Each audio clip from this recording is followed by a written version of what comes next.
কুরআনের ৩ নম্বর সূরা হল সূরা আলে ইমরান।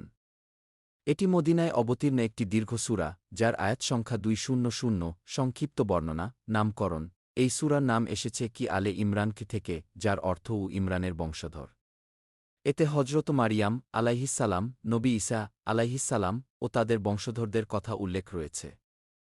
মূল বিষয়বস্তু তাওহীদ, একত্ববাদ ও আল্লাহর ক্ষমতা। নবী ঈসা আলাইহিসসালাম এর সত্য পরিচয়, বদর ও উহুদ যুদ্ধের শিক্ষা, আহলে কিতাব, ইহুদি খ্রিস্টান ও তাদের বিতর্ক, সবর, তাকওয়া ও আল্লাহর ওপর ভরসার গুরুত্ব। গুরুত্বপূর্ণ আয়াত আয়াত ২৬, ২৭ আল্লাহর সার্বভৌমত্ব ও শক্তির বর্ণনা। আয়াত ১০২ আল্লাহকে ভয় করার নির্দেশ। আয়াত ১৮৫ প্রত্যেক প্রাণীকে মৃত্যুর স্বাদ গ্রহণ করতে হবে। আয়াত ১৯০, ১৯১ মহাবিশ্বের সৃষ্টি সম্পর্কে চিন্তা ও মুমিনদের জন্য শিক্ষা। এই সূরা ইসলামের মৌলিক শিক্ষা ও ঈমানের বিষয়ে অত্যন্ত গুরুত্বপূর্ণ।